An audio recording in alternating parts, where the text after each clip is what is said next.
some point, you've probably asked yourself a question about your career. Am I in the right role? Am I on the right team? Is this even a path I want to keep walking? But there are a number of smaller questions that can help you think about the bigger one, like, why am I feeling the need for change? What's currently making me unhappy, or what would I like to be different?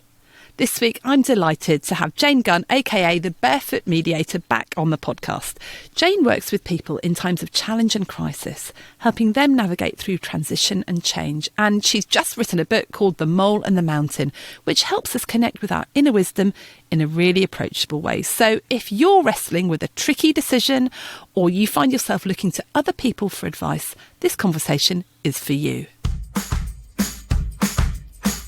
I'm Jane Gunn, and I'm known as the Barefoot Mediator, and I help people in times of change, challenge and crisis, exactly the times we're living in now. I love your title, Jane. I love the Barefoot Mediator. Now, you've been on our podcast before, so people will have heard you before, but for those listeners who are new, just tell us why you're called the Barefoot Mediator. Well, it goes back to lockdown, really, and literally sitting at my desk as I am now with no shoes on and probably no socks either, literally barefoot, doing my professional work as a mediator. And I think I just made a joke to a client, said, "Oh, I'm the Barefoot Mediator," and it stuck. And then I thought, what is a barefoot mediator? And to me, the skills and tools and mindset that I use in my work as a mediator are very often it's seen as something that's only used in legal disputes or commercial disputes. But in actual fact, I think we could all benefit from using those skills and tools and mindset. So it was my idea that we should expand the reach of mediation and everybody to be able to use those tools in their everyday life. A bit like the naked chef, right? Yes, it's only my feet that are naked. I was going to say it's a new brand for you. You could like go up a notch and be the naked mediator, but I might lose some clients, I think, Rachel. You might gain some as well. You never know. That would just put a spin on it. Anyway, we digress.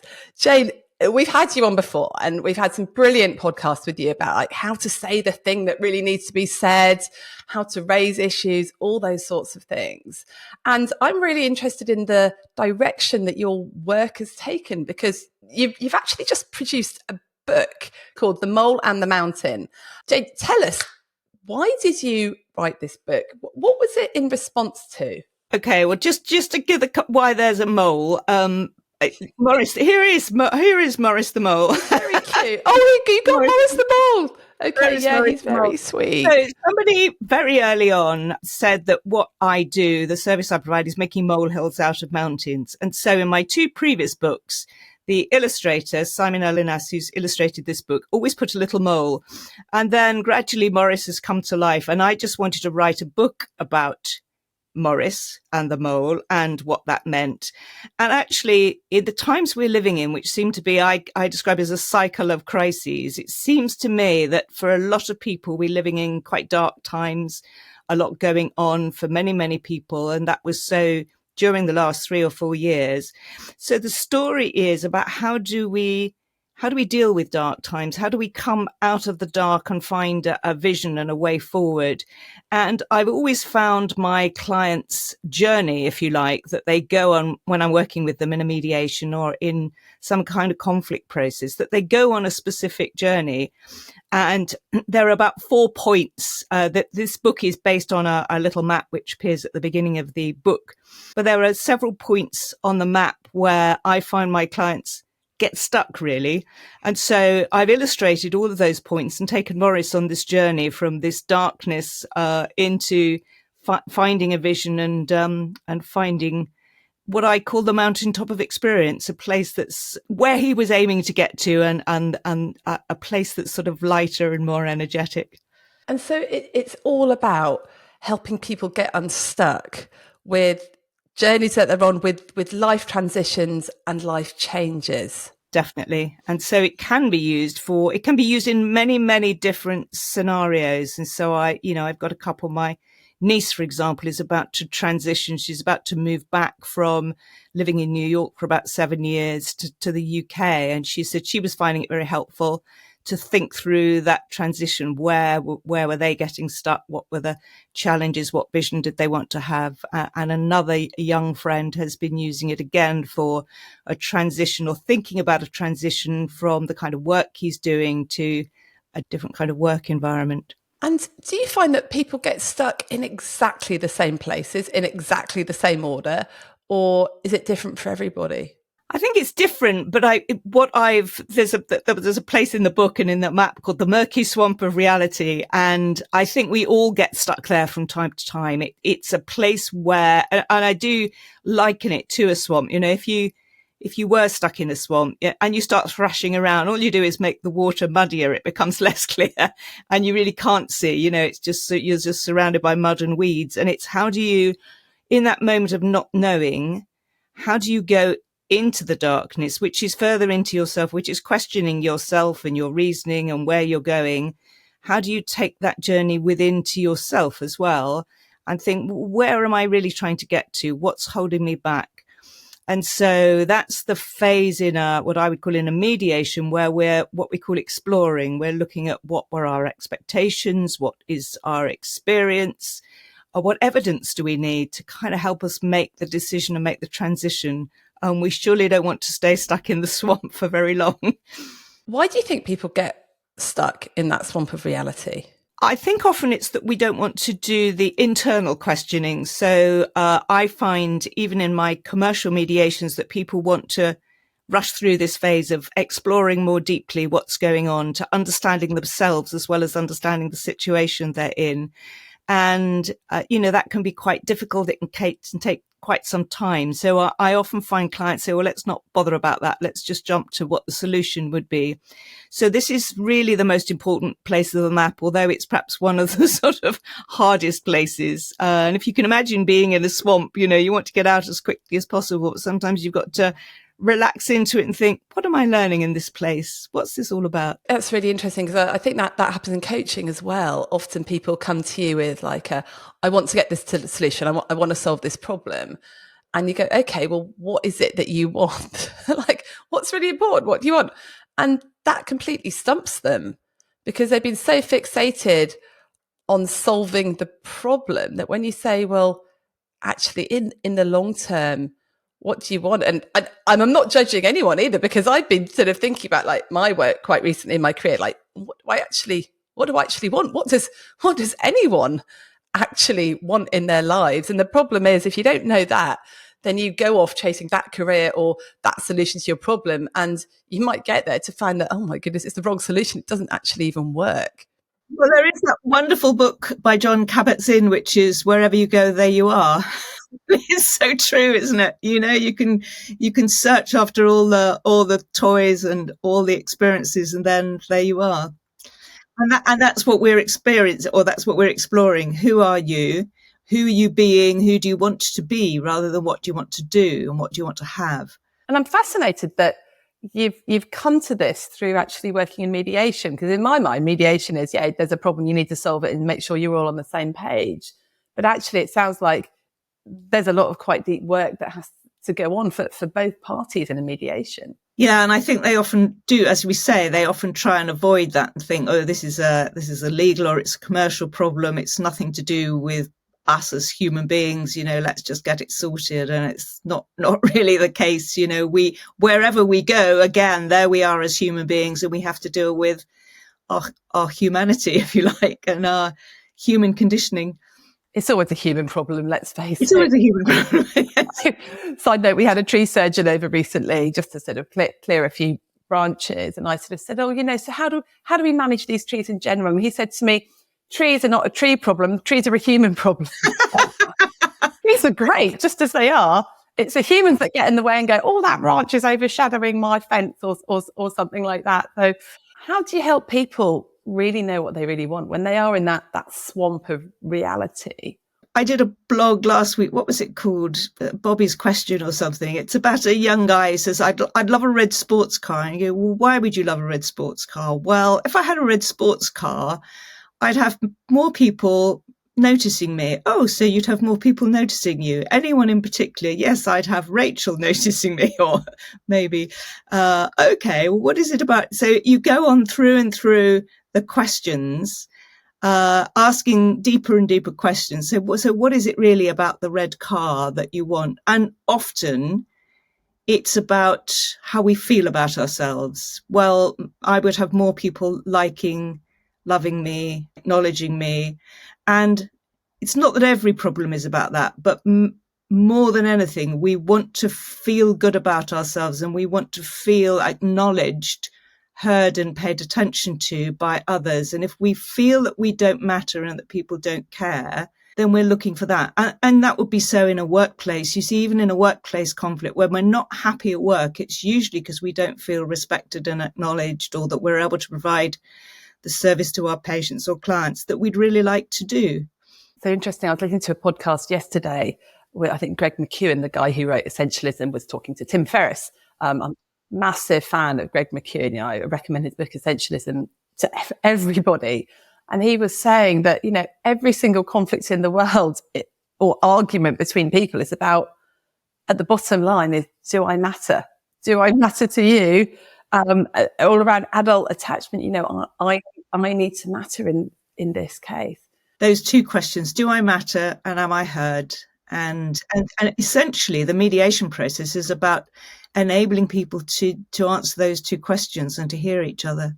So if it's not a case of mediation, if it's a case of like, should I change jobs, or should I move departments, or should I step up and go for that role? Where does that come in the swamp of despair? Or no, hang on, not swamp of despair. I think that's Pilgrim's muddling up my journey books. The swamp of reality. The murky swamp of reality. I think, again, it's also, you know, going more deeply into that question, why do you want to change jobs? What is it about your current job that makes you feel unhappy, uncomfortable, unsettled? And then again, I know people don't always like to answer the question, but where are you going to? And as much as what does that job look like? What does that job feel like? How would you feel differently if you were in a different position?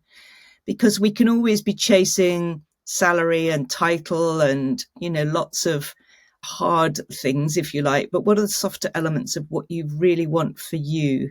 You know, I think it's important to think, how would I feel differently at the end of a working day or how would I like to feel differently at the end of a working day in a different position? And there are always those sort of 4 basic needs, aren't there? To feel happy and contented and alive and human, and then to deeply connect with other people, to do something with some meaning and purpose, and to be learning and growing and stuff. And if you can get all of that, that's what we should be aiming for, isn't it? Not the, oh, that mountain over there, because that looks like I might feel like that if I'm at the top. Yeah, and I think today in many professions, and probably as much in medicine, is that people are finding a disconnect. They are disconnected from human beings. You know, they're not able to connect as effectively with their colleagues, with their patients, with their clients, and we are feeling that disconnect. Just moving on to the stages of a journey, typically what do people then encounter next? Once they've really worked out what they want, or they've got much more of an idea, what then happens next to sort of stop them? Well, there's quite a few little characters, which you'll have seen, Rachel, on the map. And one of them is the Dragon of Doubt. And, you know, the Dragon of Doubt looms large for all of us. We begin to doubt that, is that really what I want? Or why do I want it? Or perhaps I'm not worthy of having it. Or perhaps I don't even have the qualifications or the ability to get there. So the Dragon of Doubt looms quite large. And there are another couple of characters on the map. One is the tiger and one is the eagle. And those represent either, again, inner feelings or actually perhaps real people who are either holding us back or enabling us. So a tiger I describe as being something or someone that's on your back. It's kind of nagging you. It's kind of being a bit of a bully, really, micromanaging you, if you like. Whereas an eagle is much more floating above you. It's got your back, it's looking out for you, but it's not sort of trying to direct where you go. And one of the key principles of mediation is what I call self-determination. You can have a map, you can have a compass, you can have some guides along the journey, but at the end of the day, you decide. It's up to each of us to make those decisions. And we can't be looking for someone to come and save us. And it doesn't matter, whether that's a politician or a famous person who we follow as an influencer, or whether it's a guide or a mentor. They're not there to save you. They're there to guide you. You decide at the end of the day where you want to go, and then you step out with confidence on that journey. That's so interesting. I've been talking to lots of people recently who, when they've realised they want to change something in their work, or when they realise they're stressed and they need to sort of go off sick, have been really disappointed and felt really let down by the leadership where they work.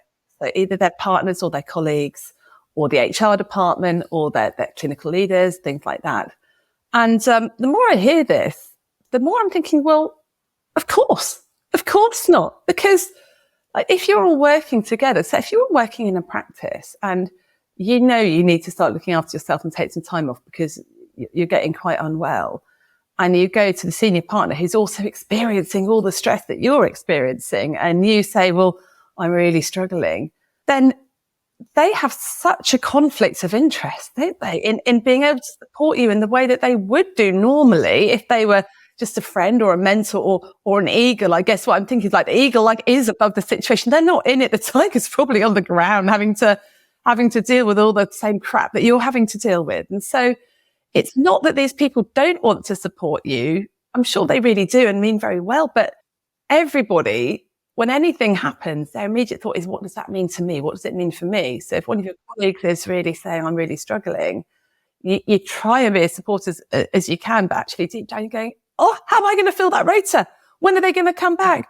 This isn't actually very fair because I think that. And then so I'm saying to people, of course, they're not going to be able to support you in the way that you want them to. And so they will then start to say things that make you feel doubtful about stuff. But presumably in mediation, it's really obvious that the person you're sort of against or having to be in the mediation with, of course, they're going to have their own back and you've got your own back. And that's probably why the mediations happened in the first place. But we don't quite recognise that in the normal interactions. What we don't also recognise, and another character very early on in the map, is someone with lots of baggage, burdens and baggage. And in fact, it happened to me the other day. I like to mountain bike and I was coming down a track, quite a narrow track, and there was somebody in front of me, and I always shout out rather than ring my bell. Because if I ring my bell, people jump out of their skin. So I just shout out bike behind. So I shout out bike behind to this guy. And he turns to let me pass. But as he turns, he's got this enormous backpack on, which actually blocks my way even more. And of course, when you look at someone head on, when you're talking to them, you can't see the burdens and baggage that they're carrying, which is what you're describing. And we can't see our own because it's on our back. And this is all the stuff that's, as you're describing, weighing us down. What else is going on in my life? What has gone on in my life before? What leadership have I experienced? What childhood experiences have I had? All of this stuff is on our back and on somebody else's back.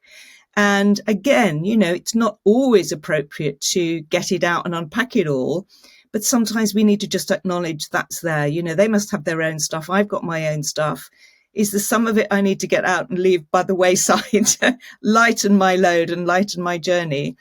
But just knowing that that's there and it's there for everybody. I did a little mini video not long ago about what's in your cup. And of course, if somebody bumps into you in the corridor and you spill your coffee, you say, oh, it's your fault. You spilled the coffee. No, it was depended what you had in your cup and how full your cup was as to what you spilt and where it went. So we just have to remember these things. It's bringing me back to last week. I was on the train and spilled my cup of tea over somebody else's laptop. Oh, no! Awful. It was honestly one of the most traumatic experiences I've had recently. I felt so bad. Anyway, they were so nice about it. And actually it was okay. The laptop still worked. But the thing I really found difficult was I just thought to myself, actually, I'm not sure I would have been so gracious and nice in that situation. It really made me look at, and I guess bringing us back to, other people's baggage and stuff like that. If you're going on a journey, if you're making a change, if you're making a decision and you tell someone else about it, they've got all that baggage and they've got their own responses. And a lot of their response to you is about their own, their own worries about things and their own opinions. And I think a lot of people's responses to you is just it, but what it does, it's holding a mirror up to them, isn't it? It's holding it, and it might set off some uncertainty in them and make them think, well, am I doing the right thing? And so what you get is it's a defensive reaction, right? While their advice to you is probably their advice to themselves, not to you. And the other thing that's occurring to me in this part of the conversation, Rachel, is we're all reacting from fear mostly. This fear-based reaction, and it's more prevalent than ever because we're living very much in a fear-based society. There's so much fear in the media, everything is fear-based, and we then tend to react even more from a fear perspective. And of course, that doesn't facilitate logical thinking at all. It makes us very restricted in our thinking, very linear in our thinking.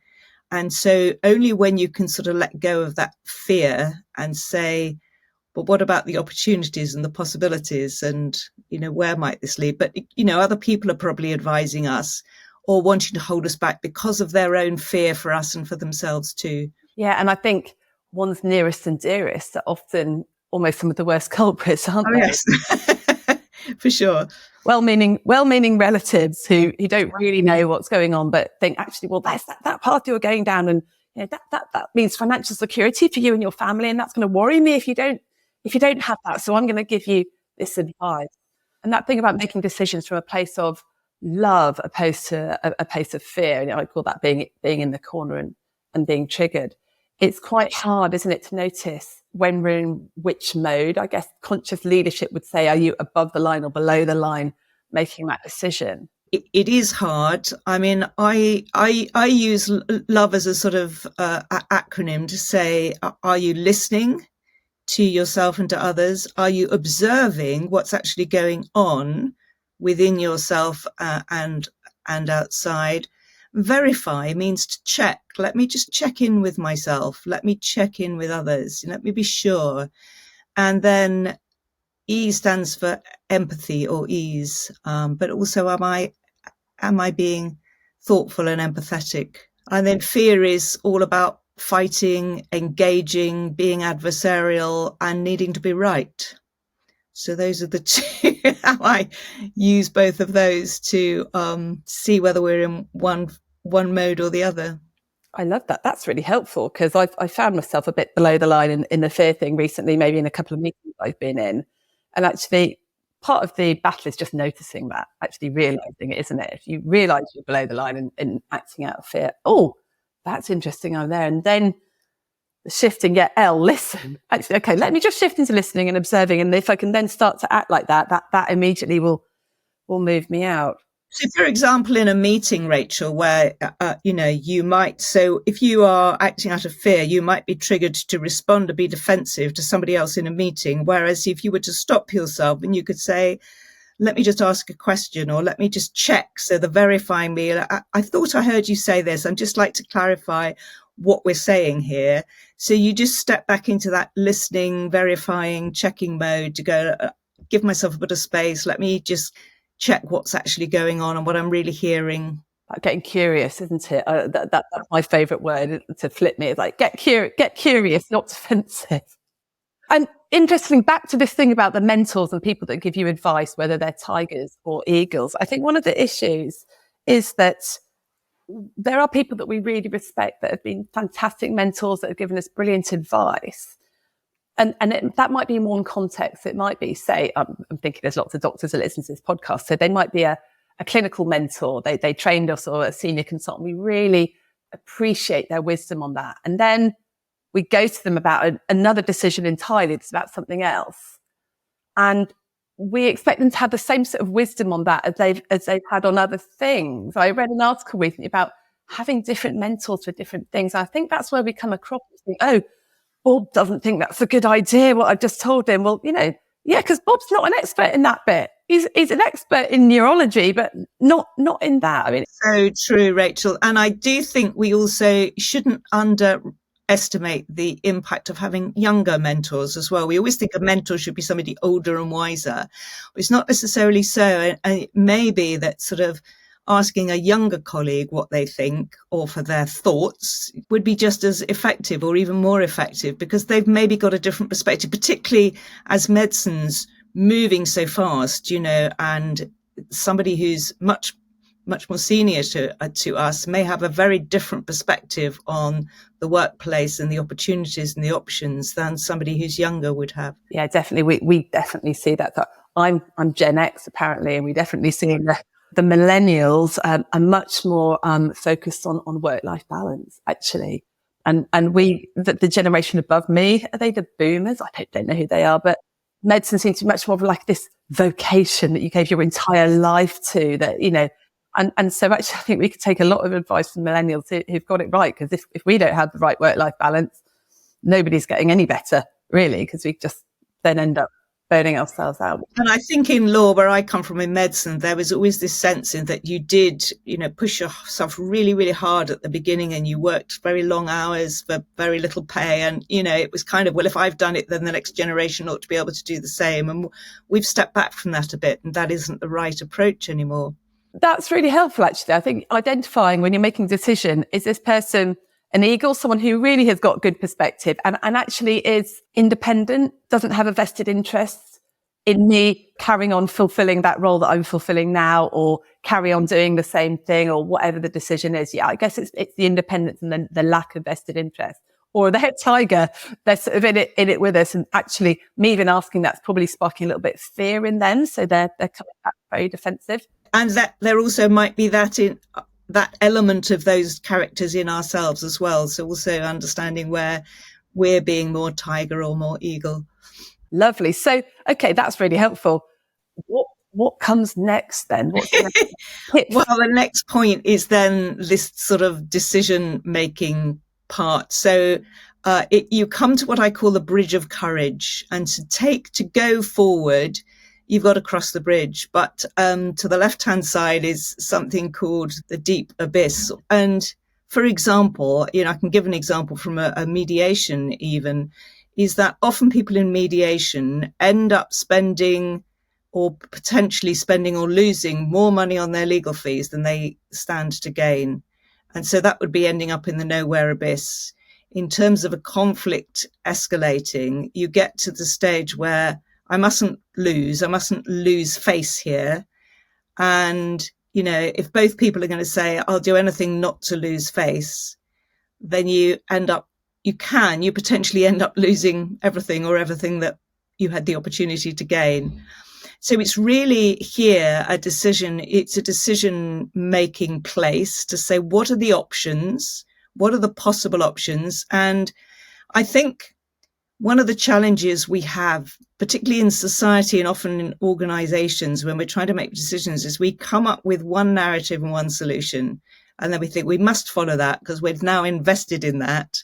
And we don't do, again, the hard work of thinking how many options and solutions, potential solutions are there, and what are all the costs and benefits of those individual solutions. And the most important question people do not know the answer to is on what criteria do I judge these options?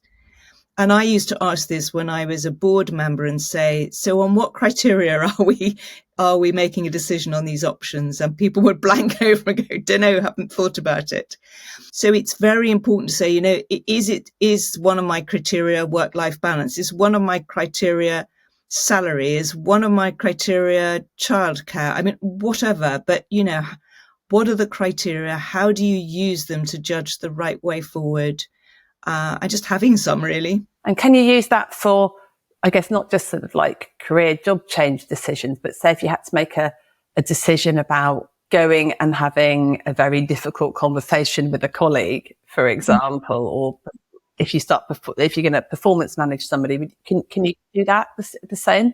I think so, because there's lots of criteria there, I think, about when do I have that conversation? Where do I have that conversation? How do I have that conversation? And so, yes, again, how would I judge whether that conversation has achieved its aims or not? Is it a one-stop shop, or is it the opening of an ongoing conversation that we can come back to? So there's lots of things to think about, even when you're having a difficult conversation, about how you have it and what the bridge of courage looks like, the decision to have it looks like. What are the consequences if I don't have that conversation at all? What are the potential consequences if I do have that conversation? I think I may have mentioned before on the podcast, but one of the reasons I think I'm quite fascinated is that my mother, when I was a child, she would just go silent for days on end if you upset her. And so that made me, in my head, do all of that dialogue. Shall I have this difficult conversation with my mother? Shall I not have this conversation with her? What are the 5 different ways I might open that conversation that might enable her to join in rather than go off in a huff and not sulk for 3 days? So, good training in a way to think, actually, that's what we're doing all the time. We're weighing up in our mind, this is a tricky colleague. They might blow their top if I mention something that's a bit tricky. So do I just not bother and let it roll on? Or is it important enough that I speak up? Or how do I do it? So you're really weighing up the pros and cons, but more than that, you're saying the outcomes, actually. What criteria are we actually looking for? But it's interesting what you said about consequences. What happens if I don't have that conversation or I don't do this? In my experience, we just don't ask ourselves that. We don't focus on the consequences. We focus on the potential problems that might happen if we do something, but we spend very little time on that. Why is that? I don't think we want to go there. And so the consequence is that I find in most workplaces that people deny or avoid, a difficult situation. And then the consequence is that goes on for weeks, months, or even years. And I spoke to somebody who worked in an NHS department who said, well, this difficult situation's been going on for 5 years. And I've never found a way to speak up about it. But you see, when we don't speak up about something that isn't right or that is impacting us, and we allow it to roll on for months and years, it's as though that's acceptable. And then you have to think, well, what's the impact on the organisation or the practice or the hospital department as a whole? And how many other people are suffering because I'm not speaking up and we're not speaking up? And so we allow situations that shouldn't persist to persist because we don't have the courage to speak up. And I appreciate that, very often people are maybe frightened of losing their job. So there is a real consideration to be had. Well, if I speak up, am I going to be a whistleblower? Am I going to lose my job potentially? And we do then have to think about that as a consequence as well. Well, I can't afford to do that. Are there any other options? But these are the very, very challenging questions. And I don't have the answers to those, unfortunately. But that's the work we need to do, is to say, well, if I'm not speaking up, what's the consequence for me? What's the consequence for my health of just carrying this burden, if you like, and not saying anything? That phrase in my head, going through my head, what you tolerate, you teach. It's really hard, really hard. So you've worked out what criteria you're judging this decision on. And actually, I find that the best way to do that, for me, I've got a colleague who always says, what does good look like? What does good look like? Actually, what would a really, great outcome in all these different ways actually look like? So that helps you get over the bridge to actually say, good looks like being able to work alongside this person, for example. So actually, that is more important than me losing faith or, etc. So you don't get just stuck in this abyss, which it's fear, isn't it? And ego. I'm thinking ego. Pretty much ego. We are all ego driven and we have to recognize it, all of us. Yeah. How do we get over that? I think it is personal awareness. It is awareness that is what's going on, and how can we be more aware of our impact on situations and on others. It is just that sort of raising of awareness, that growing in awareness.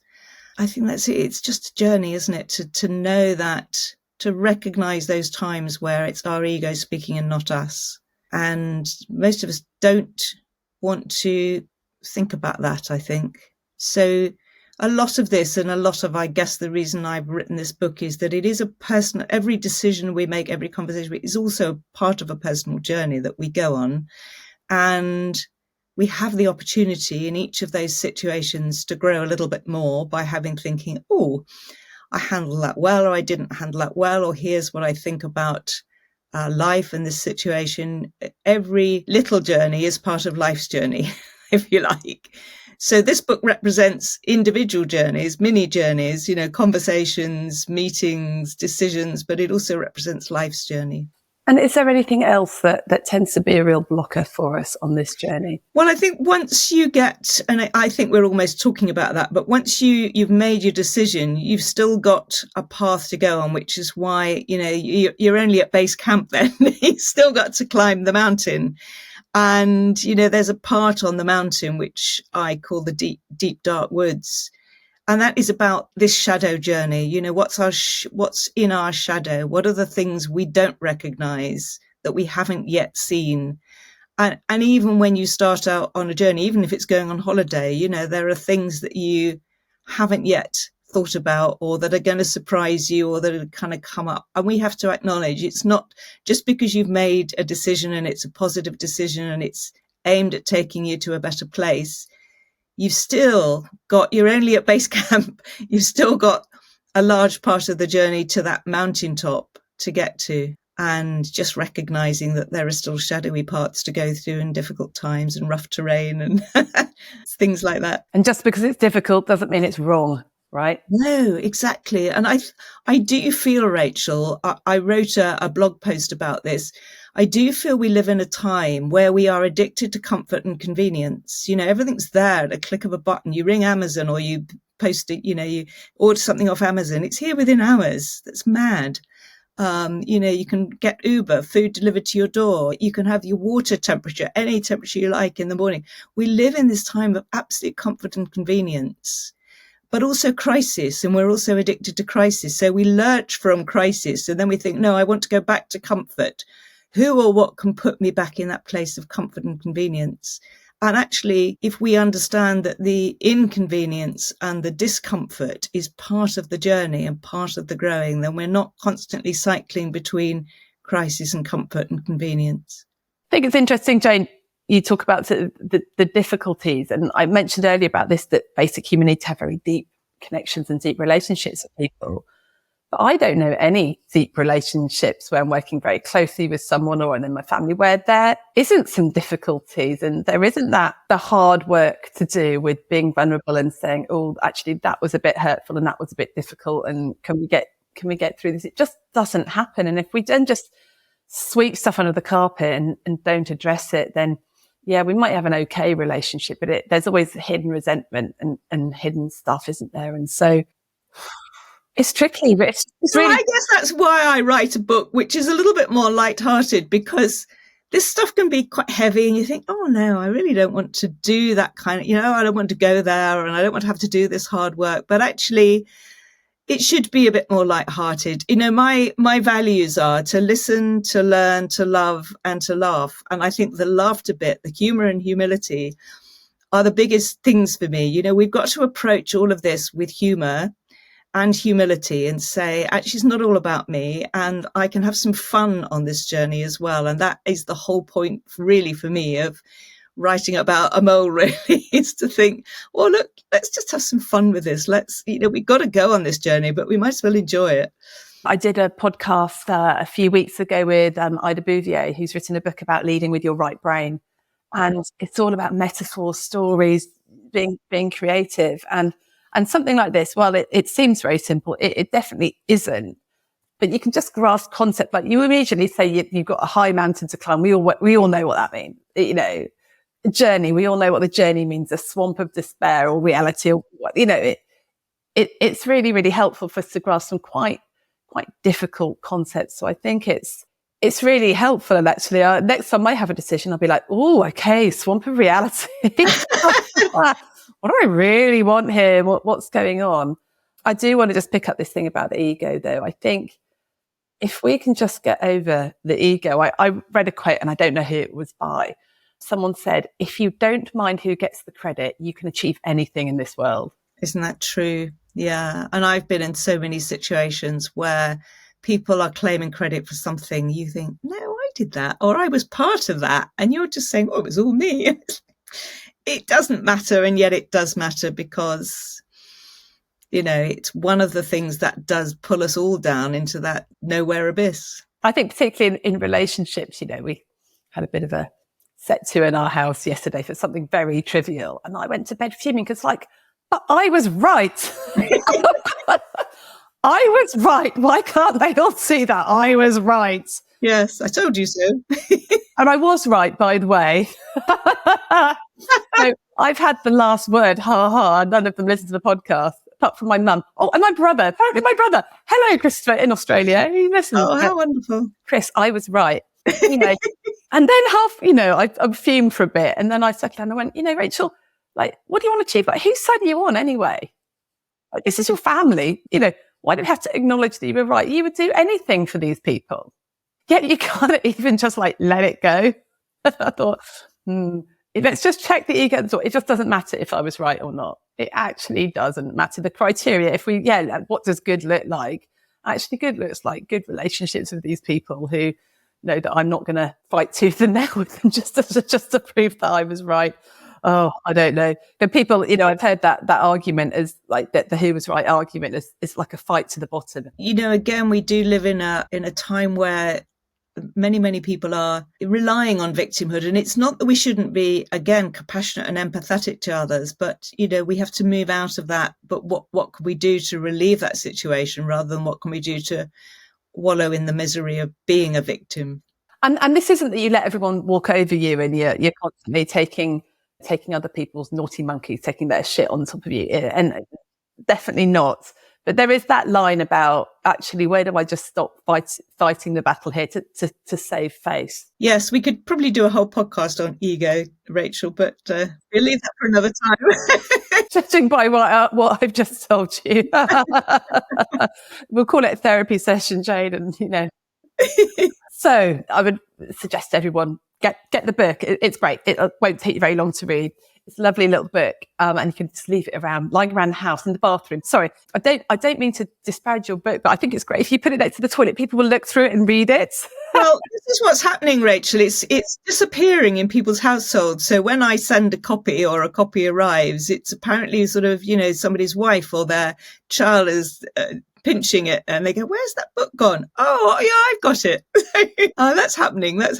You need to leave it where it's going to be found, which is why I suggest, put it yourself in your bathroom. You might read in the bath. Anyway, if you were sort of to summarize our conversation with 3 top tips, what would it be? Okay. Just recognize that every decision, every dialogue, every meeting is all a journey. So you've got these micro journeys, then you've got your life journey, and that you do need a map and you do need a compass and you do need some guides. But at the end of the day, it's up to you. Self-determination is the key principle. You decide and enjoy the journey. Thank you. I mean, I've learned a lot along the way from you, gosh, with all the different podcasts, but also this little book. And it's just those images, actually. I think the thing I'm really taking from this is the thing about the tiger versus the eagle, and actually being able to identify those people. And it's not a value judgment on, oh, you're a mean person, you're a tiger. It's just actually the tiger's in it with you and probably not going to be very independent. Choose your eagles carefully in set. It might be different for different decisions, right? Definitely. Jane, thank you so much for being with us. If people want to get hold of you, where can they find you? My website is janegunn.co.uk. If you want to find the book, you just add /mole/, or I think it's not yet on Amazon, but if you search Jane Gunn, The Mole and the Mountain, that'll come up on Google as well. Perfect. We'll put the link in the show notes as well. So Jane, we'll get you back to talk about ego. That'll be a good one. I'll have to have a bit of therapy before I come on, I think. And then it'll be okay. Brilliant. And we'll speak soon. Thank you for being with us. Thank you so much, Rachel.